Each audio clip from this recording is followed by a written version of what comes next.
ಜೈ ಶ್ರೀರಾಮ್. ನೀವು ನೋಡ್ತಾ ಇದ್ದೀರಾ ಟಿವಿ ವಿಕ್ರಮ. ನಾನು ಸೌಮ್ಯ ಸನಾತನಿ. ನಮ್ಮ ಟಿವಿ ವಿಕ್ರಮದ ಎಲ್ಲ ಕಾರ್ಯಕ್ರಮಗಳ ನೋಟಿಫಿಕೇಶನ್ ನಿಮಗೆ ಸಿಗಬೇಕಂತ ಹೇಳಿದ್ರೆ ನಮ್ಮ ಟಿವಿ ವಿಕ್ರಮ ಚಾನೆಲ್ ಅನ್ನು ಸಬ್ಸ್ಕ್ರೈಬ್ ಮಾಡಿ, ಹಾಗೆ ಬೆಲ್ ಬಟನ್ ಕ್ಲಿಕ್ ಮಾಡೋದನ್ನ ಖಂಡಿತ ಮರಿಬೇಡಿ. ರಾಹುಲ್ ಗಾಂಧಿ ಯಾರು ಈತ? ಭಾರತದ ಪ್ರಜೆಯ ಅಥವಾ ಬ್ರಿಟನ್ ಪ್ರಜೆಯ? ಈತ ಆಡುವ ಒಂದೊಂದು ಮಾತನ್ನ ಕೇಳಿದ್ರೆ ಮೊದಲು ನಗು ಬರ್ತಿತ್ತು, ಏನೋ ಅರಿವಿಲ್ಲದೆ ಮಾತಾಡ್ತಿದ್ದಾನೆ ಅಂದ್ಕೊಂಡಿದೆ. ಆದರೆ ಈಗೀಗ ಭಯ ಆಗುತ್ತೆ. ವೀಕ್ಷಕರೇ, ರಾಹುಲ್ ಗಾಂಧಿ ಜನ ಇವರನ್ನ ಪಪ್ಪು ಅಂತ ಕರೀತಾರೆ. ಏನೂ ಗೊತ್ತಾಗೋದಿಲ್ಲ, ಸುಮ್ಮನೆ ಏನೋ ಮಾತಾಡ್ತಾನೆ ಅಂದ್ಕೊಂಡಿದ್ದಾರೆ. ಆದರೆ ರಾಹುಲ್ ಗಾಂಧಿಯ ಪ್ರತಿ ಮಾತಿನ ಹಿಂದೆ ಒಂದು ಮರ್ಮವಿದೆ. ಭಾರತವನ್ನ ತುಂಡು ಮಾಡುವ ಷಡ್ಯಂತರ ಇದ್ದೇ ಇರುತ್ತೆ. ರಾಹುಲ್ ಗಾಂಧಿಯ ನೆಟ್ವರ್ಕ್ ನೀವು ಊಹೆ ಮಾಡೋಕೆ ಸಾಧ್ಯವಾಗದಷ್ಟು ದೊಡ್ಡದಿದೆ.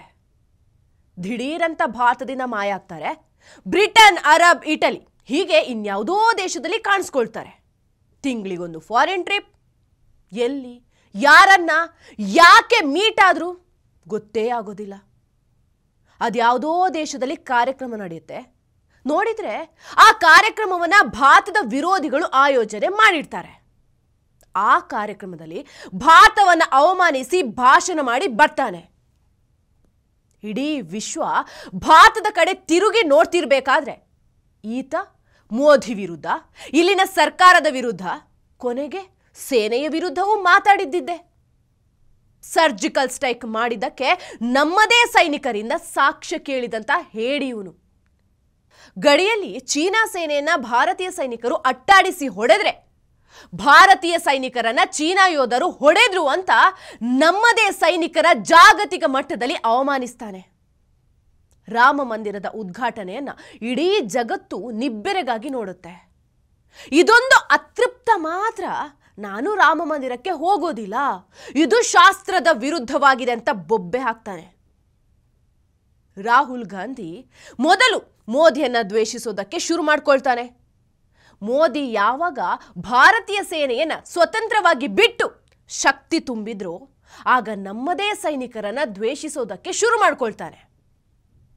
ಮೋದಿಜಿ ಅಭಿವೃದ್ಧಿಯ ಕಡೆಗೆ ಗಮನ ಕೊಟ್ಟಾಗ ಅಭಿವೃದ್ಧಿಯನ್ನ ದ್ವೇಷಿಸೋದಕ್ಕೆ ಶುರು ಮಾಡ್ಕೊಂಡಿದ್ದ. ಅದೇ ಮೋದಿಜಿ ಪಾಕಿಸ್ತಾನ ಮತ್ತು ಭಯೋತ್ಪಾದಕರ ಮಗ್ಗಲು ಮುರಿದಾಗ ಪಾಕ್ ಹಾಗೂ ಭಯೋತ್ಪಾದಕರನ್ನ ಪ್ರೀತಿಸೋದಕ್ಕೆ ಶುರು ಮಾಡ್ಕೊಳ್ತಾನೆ. ಇದು ಈಗ ಎಲ್ಲಿಗೆ ಬಂದು ಮುಟ್ಟಿದೆ ಅಂದ್ರೆ ನಾನು ಭಾರತದ ವಿರುದ್ಧ ಯುದ್ಧ ಮಾಡೋದಕ್ಕೆ ರೆಡಿ ಅಂತಿದ್ದಾನೆ. And the capability to stop them. I'd like to say one last thing, that do not think that we are fighting a fair fight. There is no fairness in this. If you believe that we are fighting a political organization called the BJP, that we are fighting a political organization called the RSS, you have not understood what is going on. The BJP and the RSS have captured every single institution of our country. We are now fighting the BJP, the RSS and the Indian state itself. ಇಂಥ ಮನೆ ಹಾಳು ಬುದ್ಧಿಗೆ ಏನ್ ಹೇಳಬೇಕು? RSS ವಿರುದ್ಧ ಹೋರಾಟ okay, BJP ವಿರುದ್ಧ ಹೋರಾಟ ಅದು ಓಕೆ, ಮೋದಿ ವಿರುದ್ಧ ಹೋರಾಟ ಅದು ಕೂಡ ಓಕೆ. ಆದ್ರೆ ಈಗ ಭಾರತದ ವಿರುದ್ಧ ನಮ್ಮ ಹೋರಾಟ, ಇದನ್ನ ಸಹಿಸ್ಕೊಳ್ಳೋದಕ್ಕೆ ಆಗುತ್ತಾ? ಈತ ಹೇಳೋದನ್ನ ಇನ್ನೊಮ್ಮೆ ಸರಿಯಾಗಿ ಕೇಳಿಸ್ಕೊಳ್ಳಿ. And the capability to stop them. I'd like to say one last thing, that do not think that we are fighting a fair fight. There is no fairness in this. If you believe that we are fighting a political organization called the BJP, that we are fighting a political organization called the RSS, you have not understood what is going on. The BJP and the RSS have captured every single institution of our country. We are now fighting the BJP, the RSS and the Indian state itself. The BJP and the RSS have captured every single institution of our country. We are now fighting the BJP, the RSS, and the Indian state itself. We are now fighting the BJP, the RSS, and the Indian state itself. Indian state itself. Indian state itself. BJP ಮತ್ತು RSS ನಮ್ಮ ದೇಶದ ಪ್ರತಿಯೊಂದು ಸಂಸ್ಥೆಯನ್ನ ವಶಪಡಿಸಿಕೊಂಡಿದೆ. ನಾವು ಈಗ BJP, RSS ಮತ್ತು ಭಾರತದ ವಿರುದ್ಧ ಹೋರಾಡ್ತಾ ಇದ್ದೇವೆ. ಭಾರತದ ವಿರುದ್ಧ ಹೋರಾಟ ಅಂದ್ರೆ ಏನರ್ಥ? ಸಂವಿಧಾನ, ನ್ಯಾಯಾಂಗ, ರಕ್ಷಣಾ ಪಡೆ, ಆರ್ಬಿಐ, ಕಾನೂನು ಮತ್ತು ಸುವ್ಯವಸ್ಥೆ ಇದೆ ಅಲ್ವಾ ಭಾರತ ಅಂದ್ರೆ. ಹಾಗಾದ್ರೆ ಕಾಂಗ್ರೆಸ್ ಇದೆಲ್ಲದರ ವಿರುದ್ಧ ಹೋರಾಡ್ತಾ ಇದೆಯಾ?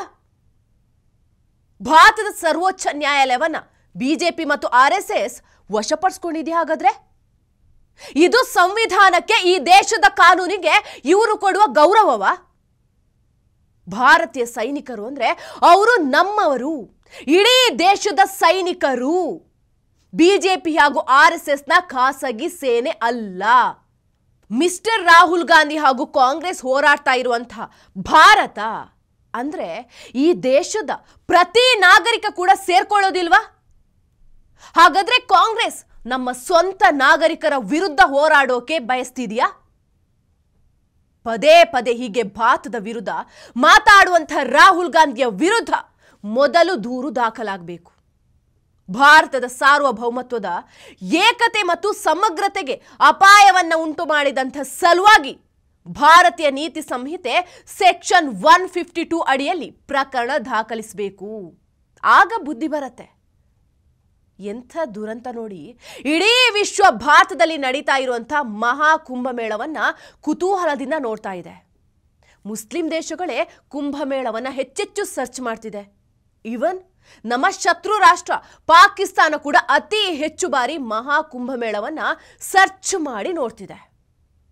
ಆಪಲ್ ಕಂಪನಿಯ ಸಂಸ್ಥಾಪಕನ ಪತ್ನಿ ಕುಂಭಮೇಳದಲ್ಲಿ ಪಾಲ್ಗೊಳ್ತಾರೆ. ಇಡೀ ವಿಶ್ವ ಭಾರತದ ಕಡೆ ತಿರುಗಿ ನೋಡ್ತಾ ಇರುವಾಗ ಈತ ದೇಶದ ವಿರುದ್ಧ ಕೊಂಕು ಮಾತಾಡ್ತಾನೆ. ಇಂಥವರನ್ನ ಸಂಸದರಾಗಿ ಆಯ್ಕೆ ಮಾಡಿದಂಥ ಜನರು ಎಂಥ ಮುಟ್ಟಾಳ್ರು ಲೆಕ್ಕ ಹಾಕಿ. ಟಿವಿ ವಿಕ್ರಮ, ದೇಶ ನಿಮ್ಮ ಕೈಯಲ್ಲಿ. ಈ ಕಾರ್ಯಕ್ರಮ ನಿಮಗೆ ಇಷ್ಟ ಆಗಿದ್ದಲ್ಲಿ ಲೈಕ್, ಶೇರ್ ಹಾಗೂ ಕಮೆಂಟ್ ಮಾಡಿ. ಟಿವಿ ವಿಕ್ರಮದ ಕಾರ್ಯಕ್ರಮಗಳನ್ನು ನಿರಂತರವಾಗಿ ವೀಕ್ಷಿಸಲು ಸಬ್ಸ್ಕ್ರೈಬ್ ಮಾಡಿ, ಬೆಲ್ ಐಕನ್ ಒತ್ತಿ.